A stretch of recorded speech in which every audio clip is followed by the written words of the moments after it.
Thank you for choosing the SC32 hydraulic hose crimper from Gates.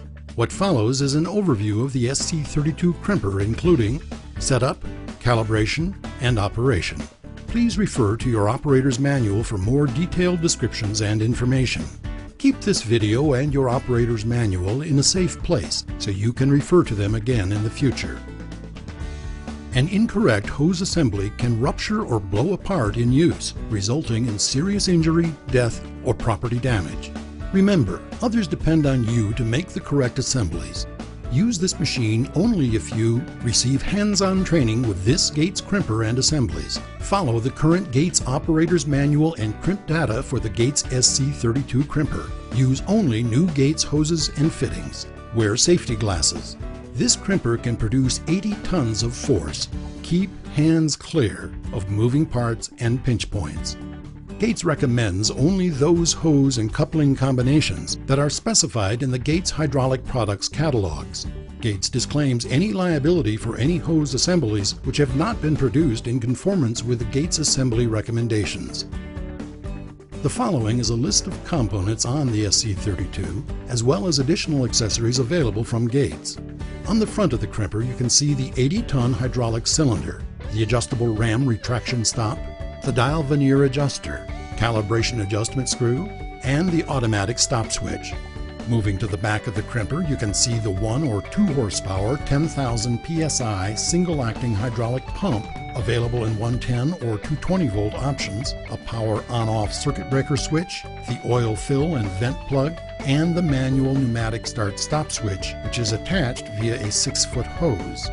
Die sets for use with the SC32, which are not included, are the PC707 die set for hose up to 1 1/4 inch and the double angle die set for 1 1/2 and 2 inch hose.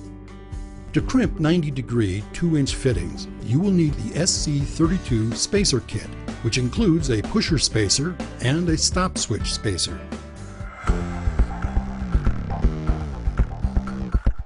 Setup. Step 1. Unpack the carton and remove the bolts connecting the crimper to the pallet. Use caution, as the crimper weighs more than 400 pounds. Using a nylon sling and a hoist, suspend the crimper and remove it from the crate. Run the sling around the frame of the crimper between the cylinder and the pump. Be sure to avoid wrapping the sling around sensitive components like the hydraulic hose, as that could lead to damage or injury.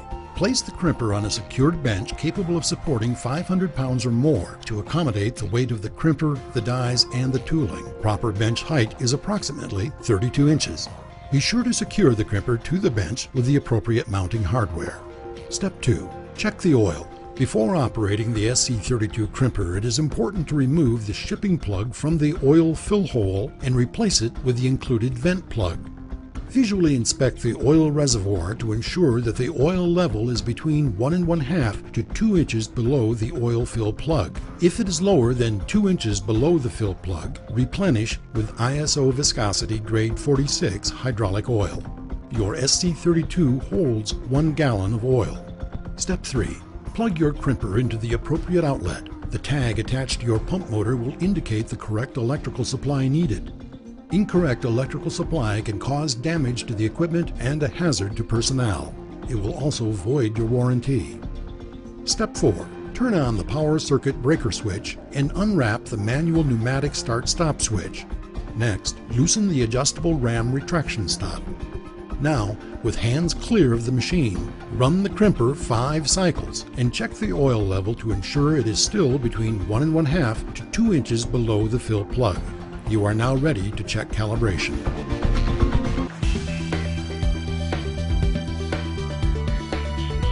Your SC32 comes calibrated from the factory with the calibration coupling zip-tied to the machine as proof.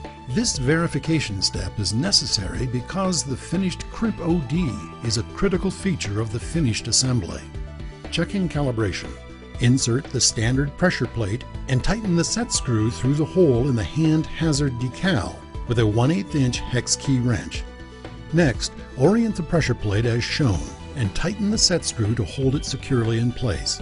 Install the 733 die set to calibrate the machine using an 8G Mega Crimp coupling. Lubricate the die cone with a high-quality moly disulfide grease. Molykote G is recommended. Set the dial veneer setting to 5.20. Rotating the dial clockwise will increase the number, and rotating it counterclockwise will decrease the number. When changing the setting, always move to a higher number, then down to the desired setting. For example, to change from 5.00 to 5.20, move the dial veneer up to 6.00, then down to 5.20. Insert the coupling into the die set approximately 1/8 inch below the top of the die. Push and hold the start-stop switch until the pump stops. Remove the coupling and measure the crimp diameter, which should measure 1.000 plus or minus 0.003 inches. Check your SC32 operator's manual for details on measuring crimp diameter. If the ferrule crimp diameter is not acceptable, adjust the dial veneer. To increase the crimp diameter, hold the dial veneer barrel with a 5/16 inch open-end wrench and rotate the stem out of the barrel with a 5/32 inch hex key wrench. To decrease the crimp diameter, hold the dial veneer barrel with a 5/16 inch open-end wrench and rotate the stem into the barrel with a 5/32 inch hex key wrench. Repeat steps 2 through 5 to verify the correct crimp setting has been achieved.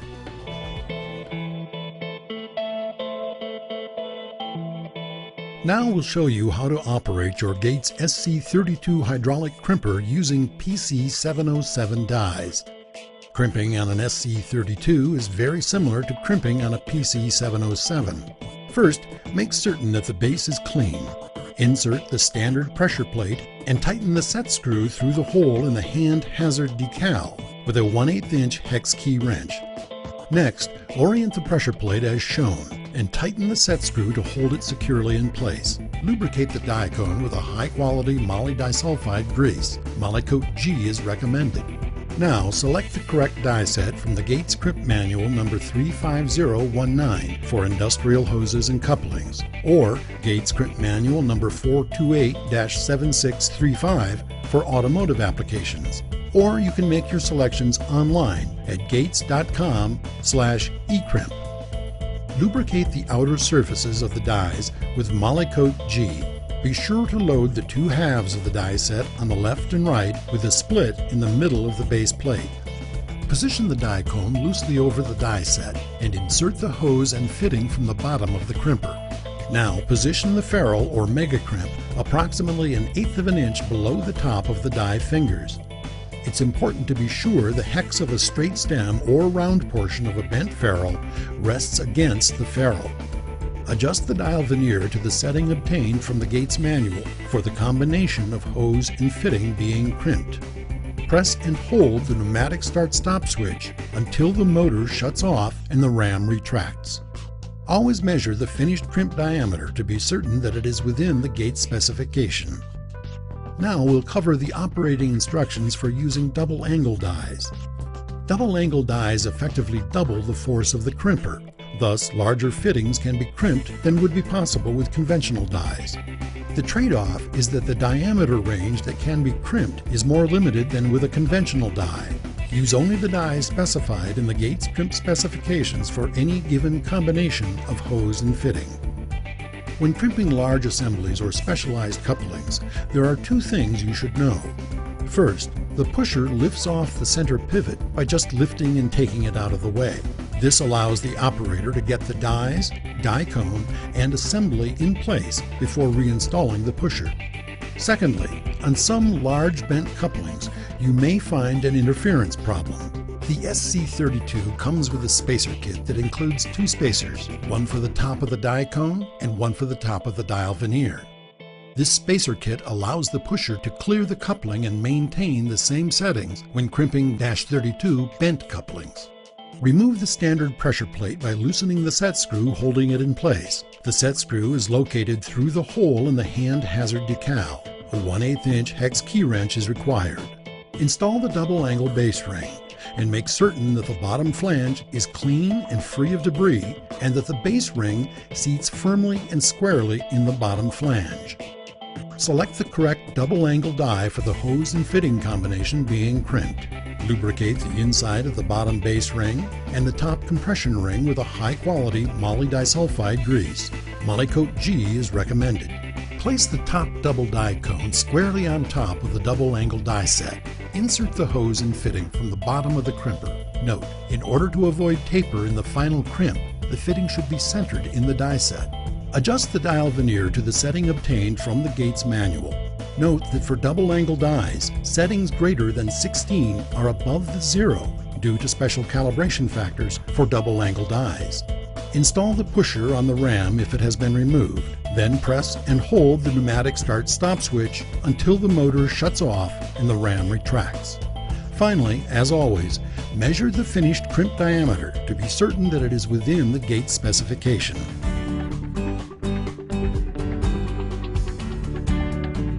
The SC32 hydraulic crimper requires minimal maintenance. However, the following practices are recommended to ensure maximum reliability and service.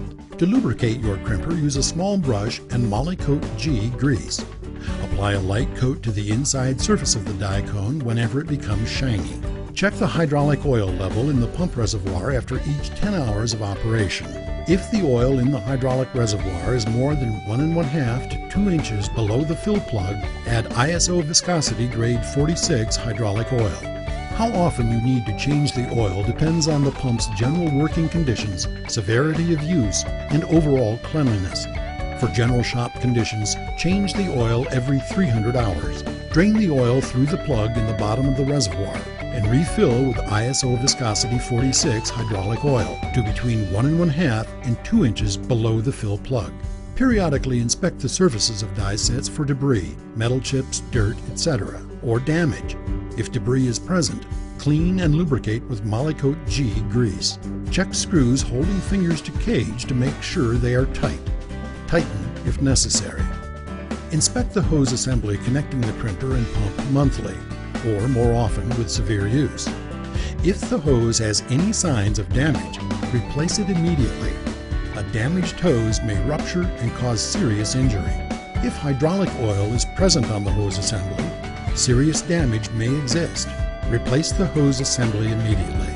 Refer to your operator's manual for more information on troubleshooting the Gates SC32 hydraulic crimper, hose preparation, a list of available die sets, and how to order repair parts.